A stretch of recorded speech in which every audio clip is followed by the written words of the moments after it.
Boa tarde, então, pessoal. Vamos dar continuidade aos estudos do realismo capitalista. Então, para hoje, a gente vai tentar, né, propor uma interpretação psicológica, né, da teoria do Mark Fisher, né, tentar compreender o realismo capitalista como uma fantasia, né? E até por isso que eu dei o título aqui de Colocando o Realismo Capitalista no Divã, né? Qual é a tese central desse argumento? De que o realismo capitalista pode ser lido como um complexo cultural que organiza a experiência psíquica e limita o imaginável. Então, a gente vai analisar o realismo capitalista como um complexo cultural a partir da teoria do complexo cultural e também vai olhar para o realismo capitalista como uma fantasia que tem uma defesa e um telos, tal como propõe a Patrícia Berry, que a gente deve olhar para toda a imagem a partir de sua defesa e do seu telos.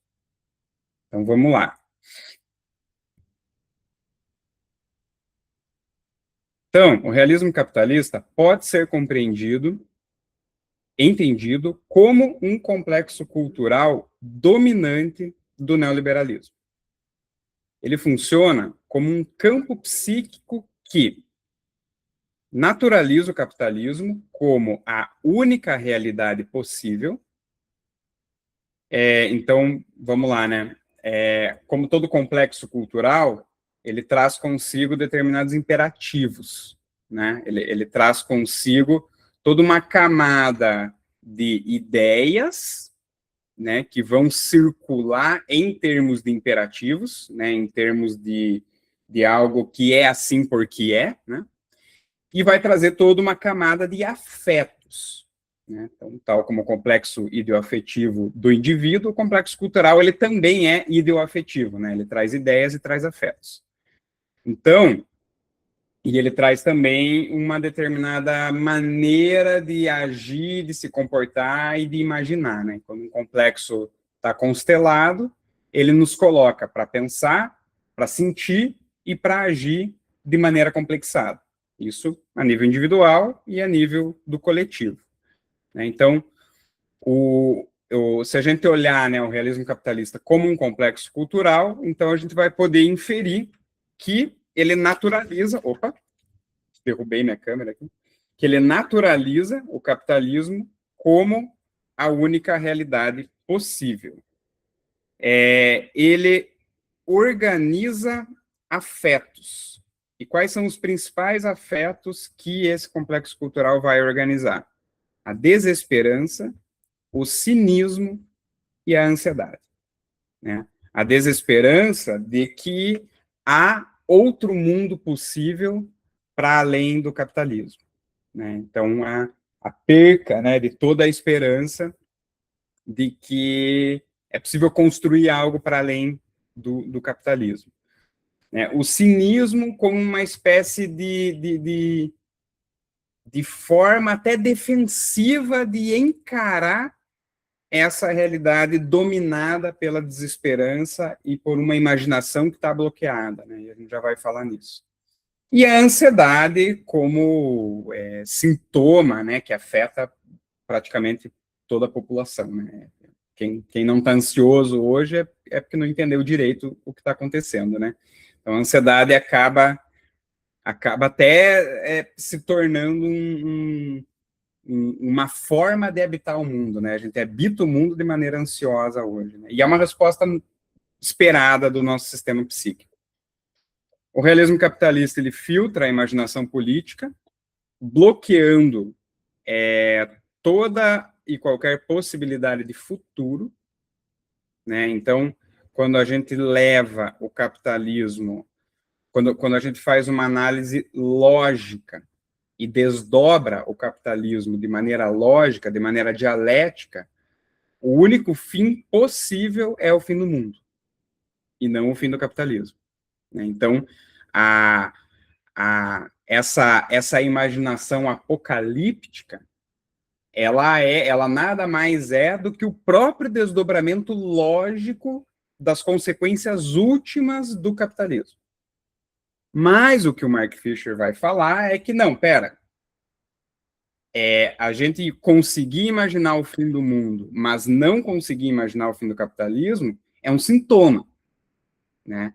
É um sintoma que é próprio do capitalismo. O capitalismo quer que a gente só imagine o fim do mundo e não imagine o seu próprio fim, né? E então por mais que o Mark Fisher não fosse um psicólogo e muito menos um junguiano, de certa forma ele estrutura a teoria do realismo capitalista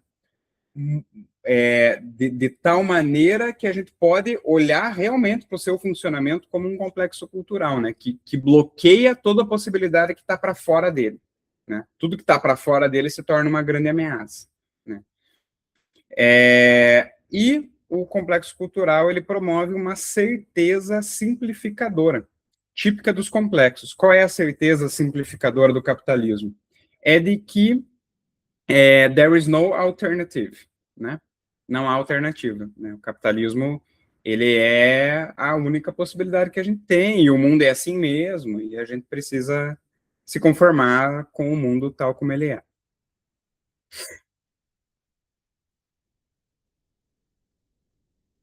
Tá? Aí. Complexo cultural e defesa psíquica. Então, os complexos culturais emergem especialmente de traumas históricos, conflitos entre grupos e experiências repetidas de impotência. Bom, a gente sabe que o próprio neoliberalismo, que é, né, esse estágio atual, né, do capitalismo, que inaugura, né, o realismo capitalista também, né, o neoliberalismo ele tem início no mundo a partir de um trauma. Né? Qual é o evento mundial que inaugura o neoliberalismo? O assassinato do Salvador Allende, né? E o bombardeio do Palácio La Moneda e a emergência do Augusto Pinochet e a ditadura sangrenta do Chile, né? Então, você já tem de largada, né, a produção de um trauma, né? E aí a gente sabe, né, que em muitos países onde o neoliberalismo se impôs, né, como modelo econômico-político, os conflitos entre grupos eles se acirraram, porém o poder de organização trabalhista que se tinha em tempos de capitalismo liberal ele foi absolutamente cerceado e sufocado pelas novas políticas neoliberais. Talvez o grande paradigma disso seja a greve dos mineiros, né, na Inglaterra, que foi sufocada, né, durante 2 anos pela Margaret Thatcher e no final das contas eles tiveram que abdicar, né, dos seus direitos. Bom, o complexo cultural eles funcionam como defesas psíquicas coletivas. Então eles evitam, né, quando o complexo cultural ele tá constelado, ele faz com que as pessoas, né, que estão imersas, né, dentro do complexo, evitem o confronto com o caos e a incerteza. E, ao mesmo tempo, estabilizam identidade e realidade, mas ao custo de rigidez e repetição. Então, o que isso quer dizer?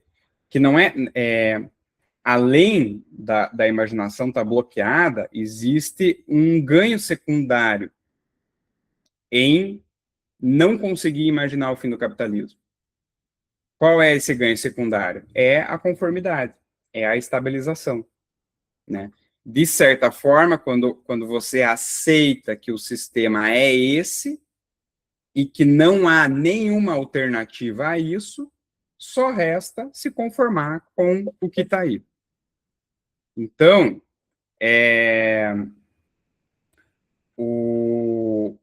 isso é muito próprio do complexo cultural, né?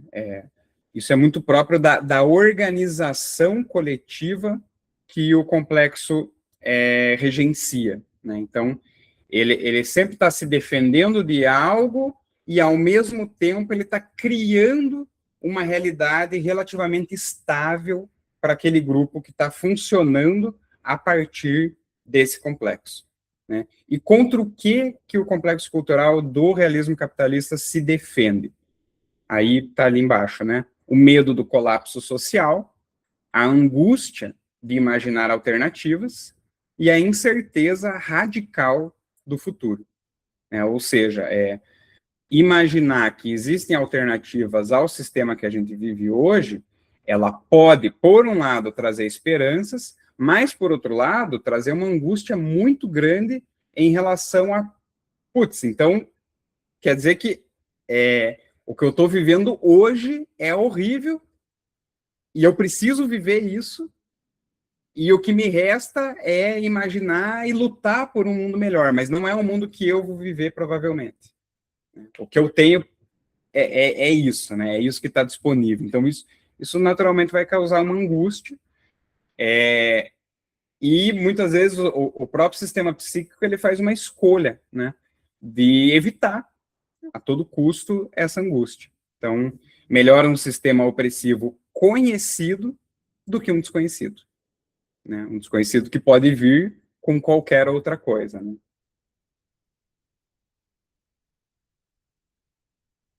Aí, entrando na Patrícia Berry, ela tem um artigo que se chama Defesa e Telos nos Sonhos. É um artigo que está no livro Corpo Sutil de Eco, e ela faz uma análise dos sonhos propriamente, mas a gente pode generalizar isso para qualquer fantasia, né? Então, segundo a Patrícia Berry, toda defesa, ela implica um objetivo oculto. A fantasia, ela protege contra algo, mas também aponta para uma direção psíquica, aponta para um telos, né? Tem uma teleologia, né? A fantasia, ela é finalista. Isso quem propõe, a gente sabe, é o Jung, né?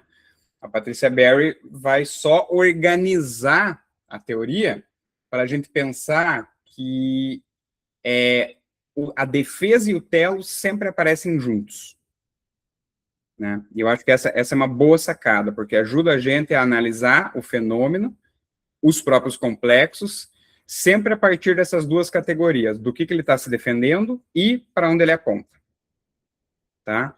Então, algumas perguntas, né, que nos são úteis contra o que a defesa protege e o que ela impede que apareça. Essa defesa, ela está impedindo que o que de novo possa emergir, né, que é para onde o telos está apontando. Então, do que o realismo capitalista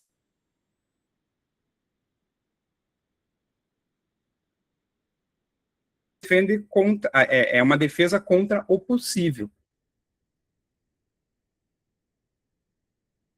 Ao eliminar o horizonte do possível. Ele protege contra a angústia de que a realidade poderia ser imaginada e vivida. Porque imaginar alternativas implica o risco, o conflito, a ruptura histórica. Assim, a fantasia estabiliza o campo psíquico ao naturalizar o capitalismo como inevitável. Então, essa é uma das defesas, a gente vai ver mais de uma. Essa é uma das defesas que o complexo do complexo cultural do realismo capitalista inaugura, né? A defesa contra o novo, contra o possível, contra a emergência de algo. E aí algumas perguntas podem até ser úteis na clínica, né? Mas não só para a gente pensar o fenômeno. Como aparece na sua imaginação a ideia de um mundo diferente? Aparece como promessa, como ameaça ou como algo ridículo? Né? Por qual filtro defensivo a nossa imaginação de um mundo para além do capitalismo ela passa? E outra pergunta que imagem surge e logo é descartada? E provavelmente descartada porque não é imaginada como possível. Ah, não, isso é só utopia. Isso não é possível, isso não dá para fazer, não tem como fazer. Né? E o quanto a defesa contra o possível, né, do realismo capitalista, ela domina a política institucional, principalmente quando a esquerda está no poder. Né? Não dá para fazer, né? Não é possível. Nem se tenta, né? Defesa contra o desejo. Então, o realismo capitalista defende contra o desejo de transformação. E o desejo de transformação, ele é neutralizado antes de se tornar ação. Então, o Mark Fisher ele tem toda uma teoria que ele desenvolve em cima da questão do desejo, e que inclusive a gente vai ver na semana que vem sobre o que seria um desejo pós-capitalista, mas a ideia aqui, né, é que o realismo capitalista ele impede o desejo de transformação de se tornar desejo. E quando o desejo vem à tona e se torna algo, né, digamos que um desejo anticapitalista, né, ele possa emergir enquanto ação, ele é absorvido como estilo ou consumo. Né? Então, o próprio anticapitalismo ele já está previsto dentro do realismo capitalista. Né? Então, o próprio desejo de lutar contra o capitalismo, ele é absorvido pelo capitalismo como algo válido e como algo que a gente vai, de alguma maneira, colocar como objeto de consumo. Né? Então, a defesa, ela não elimina, né, o telos. Né? A defesa, ela não faz com que a finalidade da fantasia ela deixe de existir, né? Ela seja reprimida. Não, ela não é reprimida, mas ela ganha outro rumo, né? Ela se desvia, né? E aí, esse desejo de transformação, esse impulso pela transformação, por imaginar novos mundos, é absorvido defensivamente para que isso não se realize, mas que ganhe algum tipo de contorno que já seja suficiente. Que é o que o Mark Fisher vai trazer quando ele traz, né, alguns filmes, alguns artistas, músicos, né, que produzem uma obra anticapitalista, mas que, ao essa obra se tornar objeto de consumo, o próprio consumo dela já dá conta do desejo de transformação. Então, nada mais para além disso é preciso. É como se, né, depois dessa aula, né, depois que a gente estivesse tendo essa aula, a gente saísse do encontro, puxa, acho que encontrei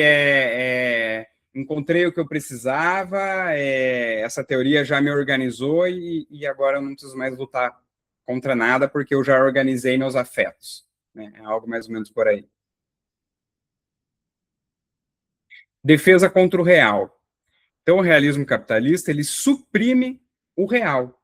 O real que o Mark Fisher usa é o real lacaniano. Mas a gente pode emprestar aqui a teoria e não fica muito difícil de entender, né? Esse real é, digamos, o dado de realidade concreto que a fantasia se sobrepõe. Né? Então, a fantasia do realismo capitalista, ela se sobrepõe e ela esconde o dado de realidade concreto. Qual é o dado de realidade concreto? Crise ecológica, sofrimento psíquico, colapso social.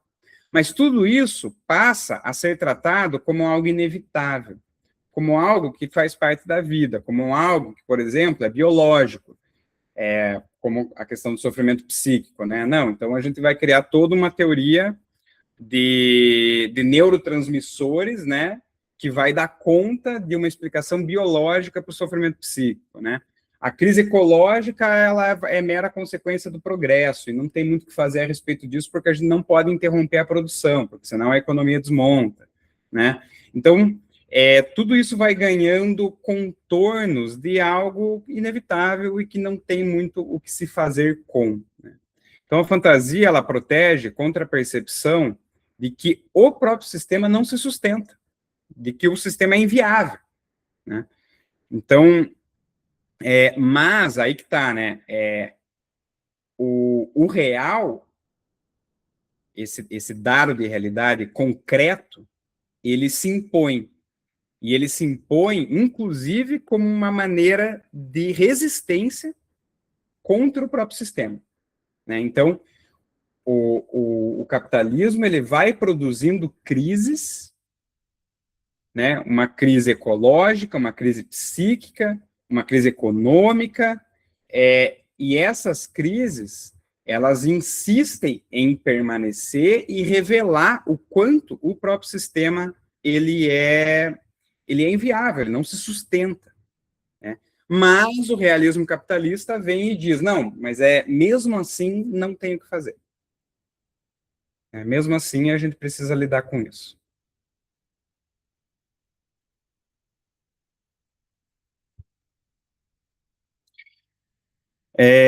Aí, um pouco sobre a impotência reflexiva, que a gente viu na aula passada, de que a gente sabe que há algo errado, mas nada pode ser feito, né? Então, quando a gente a gente tem, né, a consciência do diagnóstico, mas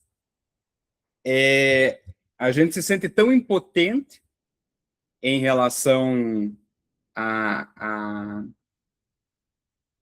a qualquer coisa que possa ser feita, né, numa tentativa de transformação, que essa impotência, ela se inicia primeiro no campo da ação, mas ela passa, inclusive, a habitar a própria imaginação, né? Então, é uma impotência que ela atua, né, de maneira complexada sobre o comportamento do sujeito, né, a sua militância, né, sobre o afeto do sujeito, produzindo cinismo, ironia, né, e sobre as próprias ideias, né, ela impede a imaginação de algo para além do próprio capitalismo, né? Então, surge o cinismo, a ironia e a paralisia. E algumas perguntas que podem nos ajudar, né?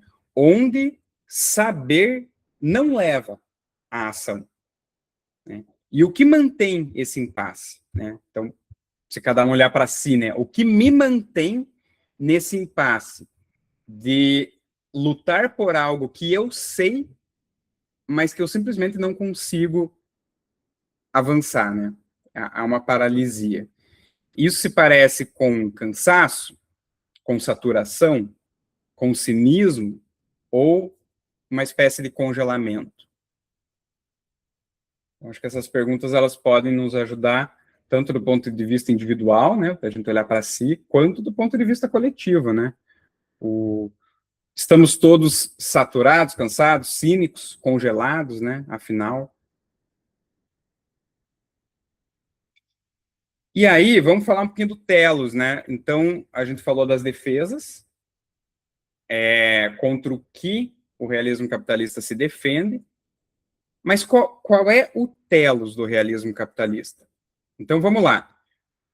Surge uma fantasia, né? A fantasia não há alternativa ao capitalismo, né? Essa é a fantasia. A fantasia eu consigo imaginar o fim do mundo, mas eu não consigo imaginar o fim do capitalismo. Se a gente toma essa fantasia como um dado psíquico, né, e não como uma produção cultural, até mesmo filosófica, e a gente metaforizar essa fantasia, tal como o Hillman propõe que a gente faça, a gente vai perceber que o próprio fim do mundo, ele é o destino necessário. Só que esse fim do mundo não é o fim do mundo do planeta Terra. Ele é o fim do mundo tal como ele é hoje. Então, aquilo que é a defesa mais proeminente do realismo capitalista, que é só conseguir imaginar o fim do mundo, se a gente olha para o fim do mundo como uma metáfora, é também o próprio telos do realismo capitalista. Né? O capitalismo tem que acabar. Né? O telos é o fim do mundo, mas o fim do mundo enquanto uma metáfora do fim do capitalismo, não o fim do mundo literal e concreto. Tá? Então, a partir disso, a gente pode pensar o telos como um desejo, né, como uma libido que me direciona para outro mundo. Né? O próprio fato de o realismo capitalista continuar sustentando a ideia de que não há alternativa, revela que a alternativa ela continua insistindo. Senão, não precisava o tempo todo ficar reafirmando que não tem alternativa. Não precisava o tempo todo ficar produzindo filmes apocalípticos, sem nunca imaginar o fim do capitalismo. Né? O telos, então, seria uma imaginação política viva, uma potência de transformação coletiva e o desejo de ruptura histórica. Né? Então, a ideia aqui é que a gente possa olhar essa fantasia do realismo capitalista não como um fim em si mesmo, aonde de fato não é possível imaginar mais nada, mas como uma fantasia que aponta para algo que só pode ser lido se a gente metaforizar, se a gente psicologizar, né, como propõe o Hillman. E passar a entender, portanto, que o telos disso é justamente o fim do mundo, enquanto uma metáfora. E o sintoma, ele nos oferece pistas, né? Então, depressão, ansiedade e exaustão podem ser lidas como expressões de um telos que está bloqueado, né? De uma finalidade da alma, da anima mundi, que não consegue se realizar. E quando a gente desloca isso, leva isso para a clínica, a gente pode pensar, né? O que meu sofrimento está tentando dizer sobre o mundo, e não só sobre mim, né? E o que em você parece não encontrar lugar no mundo como ele está. E nisso podem, inclusive, emergir fantasias suicidas, né? A fantasia suicida, tal como o Hillman interpreta, ela é um desejo da alma por ruptura, né? Por transformação radical. Né? A fantasia suicida é a própria alma dizendo para o sujeito que alguma coisa tem que morrer, mas que não precisa ser ele por completo.